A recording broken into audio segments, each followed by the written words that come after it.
Doctor Gautam Basu, Parthasarathi Majumdar, physics ডিপার্টমেন্টের অন্যান্য অধ্যাপক এই মাত্র চলে গেলেন, অরুণাভ অধিকারী, ডক্টর অরুণাভ অধিকারী, হিমায়ুন অধিকারী, এই ডিপার্টমেন্টের অন্যান্য অধ্যাপক। আমি মাইক্রোবায়োলজি দেখতে পাচ্ছি নবনীতা গিরি এবং আমার প্রিয় ছাত্রছাত্রী। এমনিতে আমি একটু কথা বলতে চাই না, অলরেডি লেট বাই 1 hour। আমি একটা দুটো কথা বলতে চাই। আজকে যে বিষয়টা হচ্ছে ফিজিক্স ইন বায়োলজি।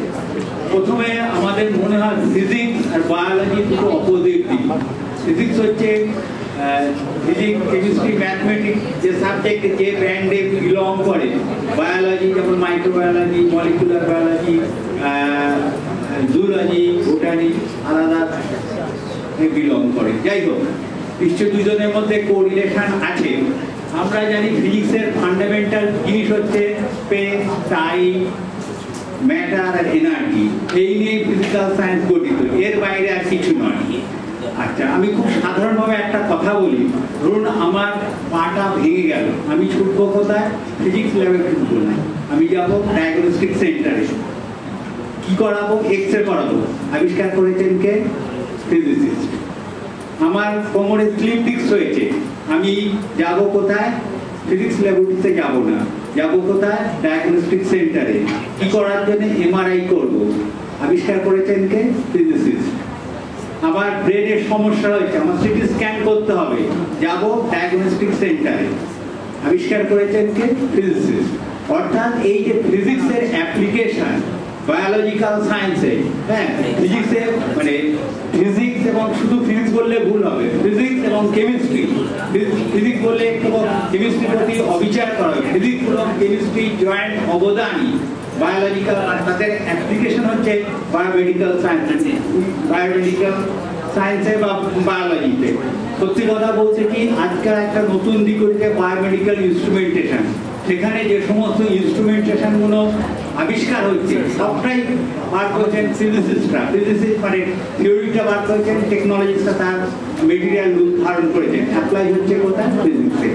ধরুন আমি একটু আগে যেটা বললাম, টাইম, স্পেস, রিসার্চ এবং টাইম, স্পেস, এনার্জি এবং ম্যাটার, এই সব জিনিসই মানে বিলং হচ্ছে ফিজিক্সে এবং তার অ্যাপ্লিকেশন হচ্ছে বায়োলজি, মাইক্রোবায়োলজি, বায়োলজি বিভিন্ন দিক আছে, মাইক্রোবায়োলজি, জুলজি, বোটানি ইত্যাদি ইত্যাদি ইত্যাদিতে তার আবিষ্কার হচ্ছে, ব্যবহার হচ্ছে।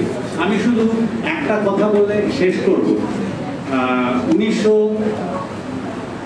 2023 সালে যিনি নোবেল পুরস্কার পেয়েছেন ফিজিক্সে, তিনি হচ্ছেন পিয়ারি আগস্তিনি। সৌভাগ্যক্রমে ভদ্রলোকের সাথে আমার মিট করা একটা, মানে আমি সৌভাগ্য তার সাথে মিট করতে পেরেছিলাম। বস্টনের MIT-তে একটা সেমিনার হয়েছিল, আমার যাওয়ার সৌভাগ্য হয়েছিল। আমি সেইখানে একটা কথা মানে ওনার মিট করতে পেরেছিলাম। উনি যে বিষয়ে আবিষ্কার, মানে ওনার 1923 সালে উনি নোবেল পুরস্কার পেয়েছেন। তার নোবেল পুরস্কারের বিষয়টা হচ্ছে for experimental method that generate attosecond pulse of light for the study of electron dynamics in matter. ভদ্রলোকের সাথে আমি একবার কথা বলেছিলাম, উনি খুব রসিক লোক। উনি বলছিলেন যে আমি এই নোবেল পুরস্কার পেয়েছি, ফিজিক্সটা একটু জানি। উনি বলেছিলেন ফিজিক্স এমন একটা সাবজেক্ট, যত বেশি পড়ছি তত বেশি কঠিন বলে মনে হচ্ছে, যত পড়ছি তত বেশি কঠিন বলে মনে হচ্ছে। ইনফ্যাক্ট সত্যি কথা বলতে জানেন তো, নিউটন বলেছিলেন না কি মহাবিজ্ঞানী যার উপর ফিজিক্স মানে ক্লাসিক্যাল ফিজিক্সটা দাঁড়িয়ে আছে, আইজ্যাক নিউটন, তিনি বলেছিলেন সমুদ্রে আমি রুই পাথর করাচ্ছি মাত্র। মানে ফিজিক্সের যে বিশাল জ্ঞান ভাণ্ডার, সত্যি কথা বলতে একটা জন্মে বোধহয় সম্পূর্ণ শিক্ষা লাভ করা সম্ভব নয়। ভদ্রলোক একটা কথা বলেছিলেন, পেরি আগস্তিনি বলেছিলেন যে আমার নিউরনটা রিভার্স মুভমেন্ট হচ্ছে। সাধারণ মানুষের নিউরনটা ফরওয়ার্ড মুভমেন্ট হয়, আমার নিউরনটা রিভার্স মুভমেন্ট হয়। সেই জন্য বোধহয় আমি একটা তো ফিজিক্স বুঝি, একটু আর এই কথা বলেছেন। এবং আমি 2023 সালে নোবেল পুরস্কার পেয়েছিলেন। সুতরাং ফিজিক্সের অবদান, ফিজিক্স এবং কেমিস্ট্রির অবদান মাইক্রোবায়োলজি, জুলজি, বোটানি এবং অন্যান্য নানান সাবজেক্ট সাবজেক্টে ব্যাপক প্রভাব পড়ছে। ফিজিক্সের এই অবদানগুলো অন্যান্য সাবজেক্টে যেভাবে মানে প্রভাব ফেলছে এবং মানব জীবনকে যে উচ্চতায় তুলছে তার কোনো সীমা এবং পরিসীমা নাই। আমাদের যিনি এসছেন রিসোর্স পার্সে ডক্টর গৌতম বাসু, উনি যে ইনস্টিটিউটে কাজ করছেন বোস ইনস্টিটিউট, জগদীশচন্দ্র বোস, উনি তো ফিজিক্সের লোক ছিলেন। ভারতের দুর্ভাগ্য, বাঙালির দুর্ভাগ্য, বেতার তরঙ্গের আবিষ্কারটা ওনার এতে স্বীকৃতিটা ওনার পৌঁছলো না দেরিতে ঘোষণা করার জন্যে। সেই মানে মহাবিজ্ঞানী, ক্ষণজন্মা বিজ্ঞানী জগদীশচন্দ্র বসু মৃতবাদ করেছিলেন যে প্রাণে মানে গাছের প্রাণ আছে। তো ফিজিক্সের লোক, অর্থাৎ ফিজিসিস্টরা পৃথিবীতে কাজ করে যাচ্ছে, তাদের অ্যাপ্লিকেশন হচ্ছে বায়োলজিক্যাল সায়েন্সের ওপরে। ঠিক আছে, আমি আর আমার বক্তব্য নির্ধারিত করবো না, আমরা রিসোর্স পার্সনদের কাছে মূল্যবান বক্তব্য শুনবো। আর একটা কথা আমি শুধু বলতে চাই, এখানে যারা উপস্থিত আছেন তারা শুধু রিসোর্স পার্সনকে বক্তৃতা শুনবেন চলে যাবেন এটা ঠিক না, একটা মিনিংফুল ইন্টারাকশন হবে। এই সেমিনারগুলো করার একটা উদ্দেশ্য আছে। আমরা কিছুদিন আগে ব্যাপক হারে সেমিনার করেছিলাম ন্যাকে ভালো গ্রেড পাওয়ার জন্য ইত্যাদি। কি কারণে যাই হোক সেটা আমি এখন বলতে চাইছি না, ন্যাকটা আমাদের কোনো কারণে আটকে গেছে।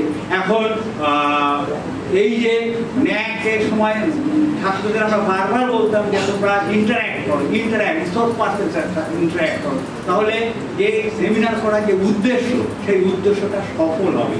তাছাড়া শুধুমাত্র মানে একাডেমিক ইন্টারেস্ট, ন্যাকে ভালো রেজাল্ট করবো, physics department, chemistry department, biology department ঘন্টা ঘন্টা সেমিনার করলো, শুনে গেলাম, হলো না। কারণ এইখান থেকে একটা দিক উন্মোচিত হবে, এখন ফিজিক্সের অ্যাপ্লিকেশন কোন কোন দিকে প্রবাহিত হচ্ছে। আমি মাস্টার ডিগ্রি করার পর, মানে ছাত্ররা মাস্টার ডিগ্রি করার পর যদি এই লাইনে ইন্টারেস্টেড হয়, সেই লাইনগুলো আমাদের কাছে খুলে যাচ্ছে। আমার এই লাইনটা ভালো লাগে, আমি এই লাইনে কী কী বিষয়ে রিসার্চ হচ্ছে, সেই রিসার্চ রিসোর্স পার্সনের সেই দিকে আলোকপাত করবে। তোমরা মিনিংফুল ইন্টারাকশান যদি করো তাহলেই বোধহয় এই সমস্ত সেমিনারের যে উদ্দেশ্য সেই উদ্দেশ্য মানে বাস্তবতা পাবে। সবাইকে ধন্যবাদ জানিয়ে, ফিজিক্স ডিপার্টমেন্টকে আমার আন্তরিক ধন্যবাদ জানিয়ে, আইকিউ কোলাবোরেট মানে আইকিউসি কোলাবোরেশন যেটা হচ্ছে, আমি আইকিউ কোঅর্ডিনেটরকে একটু আগে দেখছিলাম, ডিপার্টমেন্ট একটু আগে দেখছিলাম। সবাইকে ধন্যবাদ জানিয়ে আমার বক্তব্য শেষ করছি। ধন্যবাদ, নমস্কার।